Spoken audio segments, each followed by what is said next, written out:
दोस्तों नमस्कार।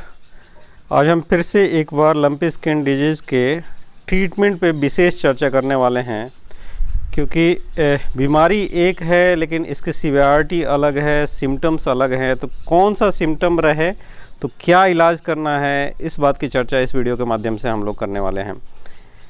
इसी तरह से मथुरा वेटनरी यूनिवर्सिटी ने एक एडवाइजरी जारी की है जो सीवियरिटी के अनुसार या सिम्टम के अनुसार से उसमें ट्रीटमेंट दिया गया है।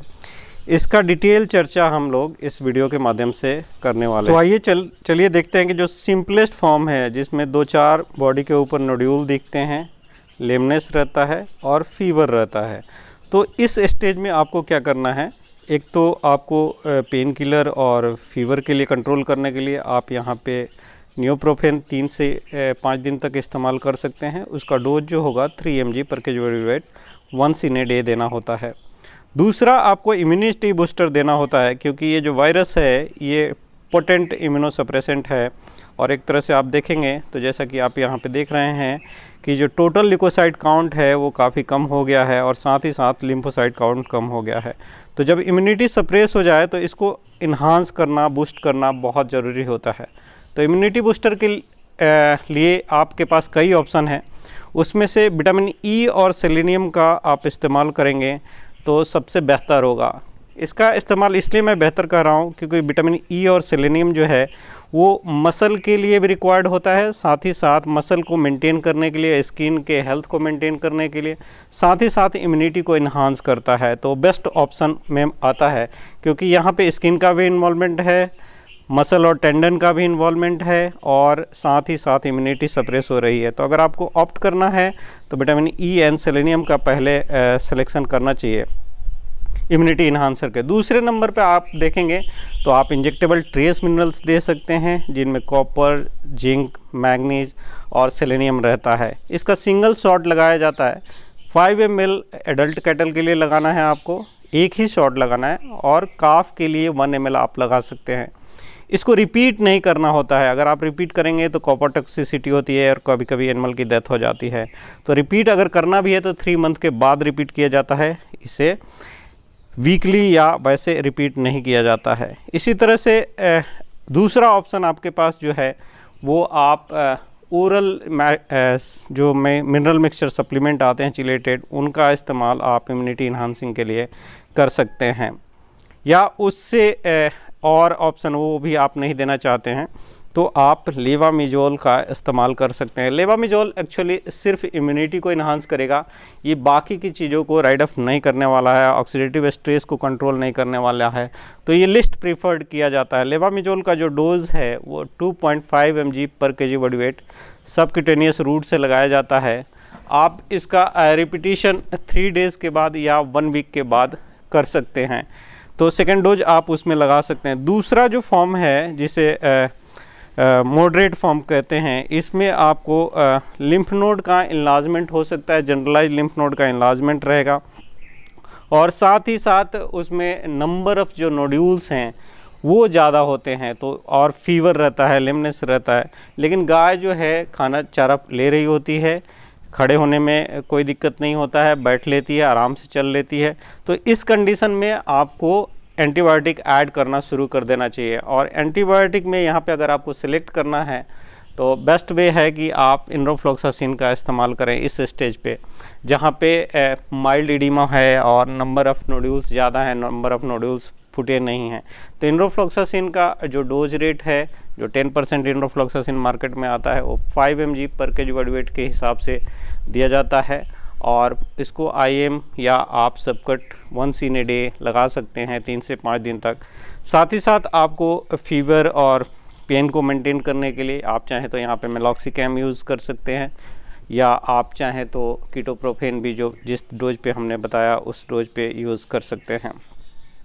इससे आगे वाला जो फॉर्म होता है वो सीवियर फॉर्म माना जाता है। और जब सीवियरिटी उस 2 चीज़ों से लेनी है, अगर गाय लगातार खड़ी रह रही है और उसको डिपेंडेंट पार्ट को ब्रिस्केट एडिमा है या लिम्ब एडिमा है, तो उस स्टेज में आपको उसे सीरियसली लेना है। यहाँ पे प्रॉब्लम ज़्यादा बढ़ सकता है, या पड़ी हुई है तो पड़ी रहती है, जो नोड्यूल्स भले ही कम हो, लेकिन अगर इडीमा है तो आपको उसको सीरियसली लेना है, उसको मैनेज करना प्रॉपर पड़ेगा, अदरवाइज़ उसके सर्वाइवल के चांसेस कम होते हैं जहाँ पे एडिमा होता है या लंबे समय तक वो खड़ी रहती है। तो इस केस में आपको एंटीबायोटिक का जो सिलेक्शन है वहाँ स्ट्रेप्टोपेनिसिलिन करना चाहिए। स्ट्रेप्टोपेनिसिलिन मैं इसलिए कह रहा हूँ कि जो भी स्किन लीजन्स हैं उसमें और जीआई ट्रैक्ट में भी ये लीजन करता है, वहाँ पे जनरली ग्राम पॉजिटिव बैक्टीरिया रहते हैं मोस्टली, और वो सपुरेशन करते हैं। ग्राम नेगेटिव बैक्टीरिया कम रहते हैं स्किन को सपुरेट करने वाले। तो पेनिसिलिन ग्रुप अगर आप सिलेक्ट करते हैं तो बेस्ट वे है, और स्ट्रेप्टोपेनिसिलिन अगर आप ऐड कर लेते हैं तो वहाँ पे आपको दोनों मिलता है, ग्राम नेगेटिव और ग्राम पॉजिटिव दोनों को कंट्रोल करने के लिए आपको एंटीबायोटिक मिल जाता है जो सेकेंडरी कॉम्प्लिकेशन को रोक लेगा। बाकी आपको यहाँ पे भी फीवर है तो आपको अकॉर्डिंगली मेलॉक्सिकैम लगाना है, या आप चाहें तो कीटोप्रोफेन लगा सकते हैं, या आप रोज़ रोज़ इंजेक्शन नहीं देना चाहते हैं तो कार्प्रोफेन लगा सकते हैं। तो इसमें से कोई भी एक NSAID आप सिलेक्ट कर लीजिए, और साथ में इडीमा को राइड ऑफ करना होगा आपको। तो इडीमा राइड ऑफ करने के लिए आप फ्यूरेसेमाइड दे सकते हैं। कैटल में जो डोज रेट है फ्यूरेसेमाइड का वो 0.5 to 1 mg पर kg वेट होता है। लेकिन फ्यूरेसेमाइड का एक ड्रॉबैक है कि अगर लगातार इसे आप लगाएंगे तो हाइपोकैलेमिया करेगा, और जब पोटेशियम की कमी हो जाएगी तो एनिमल रिकम्बेंट हो जाता है, खड़ा नहीं हो पाता है, गोबर नहीं कर पाता है। तो इस कंडीशन में आप फ्यूरेसेमाइड 3 दिन से ज़्यादा नहीं लगाएंगे। इसका अल्टरनेट अगर आप चाहते हैं तो आप टॉर्सेमाइड के साथ एस्पिरिनोलैक्टोन का टैबलेट ह्यूमन में आता है, वो मेरा एक्सपीरियंस है, उसको भी आप इस्तेमाल कर सकते हैं। जो डोज रेट है वो 1/10 होता है टॉर्सेमाइड का। फ्यूरेसेमाइड से अगर डोज देखा जाए तो 1/10 का डोज वहाँ पे होता है, और उसको आप लंबे समय तक दे सकते हैं एडिमा को राइड ऑफ करने के लिए। यहाँ एंटीबायोटिक कुछ लोगों का कहना है कि हमें जो एंटीबायोटिक है वो मैं ऑक्सीटेट्रासाइक्लिन यूज़ करूँगा या मैं सल्फोनामाइड यूज़ करूँगा। ये सल्फोनामाइड या ऑक्सीटेट्रासाइक्लिन जो ग्रुप है अपना अपना लोगों का एक्सपीरियंस है, मैं ये नहीं कह रहा कि काम नहीं करता है। हमें टारगेट क्या करना है, बैक्टीरिया सेकेंडरी कॉम्प्लिकेशन को रोकना है। लेकिन जो बैक्टीरियोस्टैटिक एंटीबायोटिक्स होते हैं जैसे ऑक्सीटेट्रासाइक्लिन हो गया या सल्फोनामाइड हो गया, ये उन एनिमल में दिया जाता है या उन पेशेंट्स को दिया जाता है जिनकी इम्यूनिटी नॉर्मल हो। जो बैक्टीरियोस्टैटिक एंटीबायोटिक है, जब इम्यून सिस्टम प्रॉपर काम करता है तभी इफ़ेक्टिव होते हैं। तो यहाँ पे आप लोग जानते हैं कि जो वायरस है ऑलरेडी इम्यूनिटी को डाउन कर दिया है, तो यहाँ पे आपको बैक्टीरियोस्टैटिक एंटीबायोटिक नहीं सिलेक्ट करना चाहिए, आपको बैक्टीरिसाइडल एंटीबायोटिक सिलेक्ट करना चाहिए। इसीलिए मैं कह रहा हूँ कि आप यहाँ पे स्ट्रेप्टोपेनिसिलिन यूज़ करें। इससे जो मोस्ट सीवियर केस है जहाँ पे बहुत ज़्यादा कॉम्प्लिकेशन है, ओपन वुंड है, मियासिस है, मैगट्स पड़ गए हैं, तो उस केस को आपको मैनेज करना थोड़ा डिफ़िकल्ट होता है, और उसमें मैनेज करने के लिए आपको बेस्ट अप्रोच लेना पड़ेगा। उसमें आप स्ट्रेप्टोपेनिसिलिन यूज़ करें। अगर रेस्पिरेटरी डिस्ट्रेस मिल रहा है तो आप सेप्टियोफर यूज़ करेंगे, क्योंकि रेस्पिरेटरी ट्रैक में जनरली ग्राम नेगेटिव बैक्टीरिया रहते हैं और वहाँ पे सेप्टियोफर का इस्तेमाल करना बेहतर होगा। अगर आपको वुंड बहुत ज़्यादा ओपन है तो उसको इरिगेट करना होगा, उसको लोकल मैनेज करना होगा। अगर आप वुंड मैनेजमेंट करते हैं तो आप वुंड बहुत ज़्यादा है, जैसा कि आप यहाँ देख रहे हैं कि जो पूरा का पूरा मांस जो है वो सड़ जाता है। ये जो वायरस है पूरे स्किन के लेयर को डैमेज करते हुए मसल तक डैमेज करता है, और जब सपुरेशन होता है तो पूरा का पूरा जो मसल है वो सड़ जाता है। तो जब सड़न हो जाती है तो वहाँ पे आपको हाइड्रोजन पेरोक्साइड से क्लीन करके डाइल्यूटेड पोविडॉन आयोडीन का इरिगेशन करना चाहिए वुंड क्लीनिंग के लिए। साथ ही साथ आप मेट्रोनिडाजोल का यहाँ पे इस्तेमाल करें।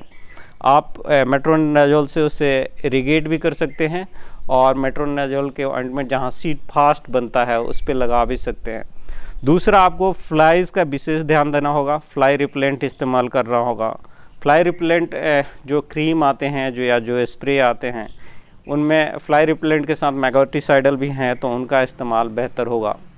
उसमें एक्रिफ्लेविन या प्रोफ्लेविन हो तो बेस्ट वे है, क्योंकि वो हीलर की तरह काम करता है, तो उसका आप वुंड मैनेजमेंट के लिए इस्तेमाल कर सकते हैं। दूसरा एक और तरीका है, जब आपको इस लेवल पर लगे कि वुंड जो है वो ओपन होने लगा है, तो आप लॉन्ग एक्टिंग आइवरमेक्टिन दे सकते हैं। आप डोरामेक्टिन भी दे सकते हैं, मतलब आइवरमेक्टिन ग्रुप के कोई भी एक ड्रग को सिलेक्ट कर सकते हैं। लॉन्ग एक्टिंग देने से आपको लंबे समय तक मियासिस से प्रोटेक्शन मिल जाएगा। तो इनका इस्तेमाल करना है। साथ ही साथ इम्यूनिटी के लिए जो मैंने बताया है इम्यूनिटी बूस्टर, उनमें से कोई आप एक सिलेक्ट करेंगे ही। फीवर है, पेन है, यहाँ पे टॉक्सीमिया का स्टेट रहता है, तो यहाँ जो नेसाइड सेलेक्ट करना चाहिए वो फ्लूनेक्सिन मैग्लोमेन आपको इस्तेमाल करना चाहिए। कुछ केसेस ऐसे आते हैं जहाँ पे एकदम एनिमल खाना पीना छोड़ देता है, लेटरल रिकम्बेंसी में चला जाता है। लेटरल रिकम्बेंसी में चला गया है तो वहाँ पे कुछ लोग कैल्शियम देना शुरू कर देते हैं, जबकि टॉक्सीमिक स्टेट रहता है तो वहाँ पे इंजेक्टेबल कैल्शियम या इंट्रावेनस कैल्शियम बिल्कुल अवॉइड करना चाहिए। या कुछ लोग को लगता है कि इसने खाना नहीं खाया है तो डेक्सट्रोज देते हैं, तो डेक्सट्रोज देने से हमेशा ही आपका नुकसान होना है। डेक्सट्रोज देंगे तो आप हाइपोकैलेमिया करेंगे और साथ साथ हाइपोफॉस्फेटेमिया करेंगे, और फास्फोरस लेवल और पोटेशियम लेवल जब ब्लड में कम होगा, ज़्यादा दिन से अगर लगातार नहीं खाइए तो ऑलरेडी वो कम होगा, वो लेटरल रिकम्बेंसी को और भी प्रोलॉन्ग कर देता है। तो इस स्टेज में आपको मल्टीपल इलेक्ट्रोलाइट देना चाहिए, या आपको अगर कोई फ्लूइड चढ़ाना है तो नॉर्मल सलाइन सिर्फ चढ़ाना चाहिए। इससे शिफ्टिंग ऑफ पोटेशियम होता है और खड़े होने में मदद मिलता है। आपको ये भी ध्यान रखना है कि रेस्पिरेटरी कंप्लायंस है कि नहीं है। अगर एनर्जी का सोर्स आपको देना है तो जो रूमिनेंट्स के लिए एनर्जी का सोर्स है उसका इस्तेमाल करें, जैसे कि प्रोपेनिक एसिड हो गया या निकोटिनिक एसिड हो गया, या आप चाहें तो प्रोपिलीन ग्लाइकोल का इस्तेमाल कर सकते हैं। इसी तरह से आप ग्लिसरीन या ग्लिसरॉल का भी इस्तेमाल as a source of energy कर सकते हैं। कुछ केसेस में आप देखेंगे कभी कभी कोई लोकल वेट्स या जो पैरावेट्स हैं वो आइसोफ्लुपेराडोन लगा देते हैं, तो उसके चलते हाइपोकैलेमिया होता है। तो अगर हाइपोकैलेमिया आपको सस्पेक्ट करना है तो आप नेक का जो शेप है वो पूरा होल्ड नहीं करना। ये एक टिपिकल प्रेजेंटेशन है जैसा कि आप यहाँ पे देख पा रहे हैं। या लेटरल रिकम्बेंसी में बिल्कुल एनिमल चला जाता है और फिर अपने आप को होल्ड नहीं कर पाता है, तो ये इंडिकेट करता है कि यहाँ पोटेशियम की कमी है। तो आपको यहाँ पे पोटेशियम देना होगा, और पोटेशियम ओरल सिरप भी दे सकते हैं इस स्टेज में, या आप उसे नॉर्मल सलाइन देंगे तो फिर पोटेशियम की शिफ्टिंग होगी और खड़े होने में मदद मिलता है। यहाँ पे आपको न्यूरोटॉनिक्स भी देना चाहिए, बी कॉम्प्लेक्स भी देना चाहिए। साथ ही साथ आप सोर्स ऑफ एनर्जी दें। सोडियम एसिड फॉस्फेट अगर आप इस्तेमाल करते हैं तो वो माइक्रोफ्लोरा को एनर्जी देता है और एपेटाइट रिगेन कराता है, साथ ही साथ बॉडी को भी एनर्जी सप्लीमेंट कराता है। जब ड्राई स्टेज रहता है तो यहाँ पे इचिंग बहुत ज़्यादा होती है, और इचिंग को कंट्रोल करने के लिए अगर इच हो रहा है तो आप CPM का इस्तेमाल कर सकते हैं। CPM आप 3 से 5 दिन तक दे सकते हैं, जो कि हेल्प करेगा इचनेस को रोकने के लिए। कुछ केसेस में आई में भी लीजन देखने को मिल रहे हैं। ये म्यूकस मेम्ब्रेन पे भी नोड्यूल्स बनाता है, उसके चलते ये आई इस तरह का आई लीजन आ सकता है जैसे कि आप देख रहे हैं। लेकिन क्लाउडी आई या कॉर्नियल ओपेसिटी जिसे कहते हैं, जैसे आप यहाँ पे देख रहे हैं, इसको होने के पीछे अगर लंपी में आजकल देखने को मिल रहा है, वो रीजन एक पॉसिबल हो सकता है कि एंटीजन एंटीबॉडी कॉम्प्लेक्स बनता हो। ये बायलैटरल भी हो सकता है, यूनिलैटरल भी हो सकता है। यहाँ पे आप इस गाय को देख सकते हैं कि इसकी एक साइड की आई जो है वो सफ़ेद हो गई है। तो इसको मैनेज करने के लिए आप साइक्लोस्पोरिन के ड्रॉप, आई ड्रॉप आते हैं ह्यूमन में उसका, या वेटनरी में भी इसका साइक्लोस्पोरिन का ऑइंटमेंट आता है, उसका इस्तेमाल कर सकते हैं। तो इस तरह से जिस तरह का सिम्टम है उस तरह से आपको इलाज करना है और उसको टारगेट करना है, फिर आपके केस जल्दी से जल्दी रिकवर हो जाएगा। इसके साथ साथ आपको जो हर्बल मेडिसिन्स आते हैं जो इम्यूनिटी के लिए इन्हांसर हैं, एंटीवायरल इस्तेमाल किया जाता है, जैसे नीम को खौला के उसके पत्तियों को फिर उस पानी से उसको नहलाना है। ये सारी जो देसी इलाज हैं उसका भी साथ में आप उपयोग करेंगे तो जल्द से जल्द रिकवरी होगी। तो मेरे साथ बने रहने के लिए बहुत बहुत धन्यवाद। आप सभी लोग इसी तरह से मुझे प्यार देते रहिए, और प्लीज़ मेरे चैनल को अभी तक अगर आपने सब्सक्राइब नहीं किया है तो प्लीज़ सब्सक्राइब करें और अपने दोस्तों के साथ शेयर करें। धन्यवाद, नमस्कार।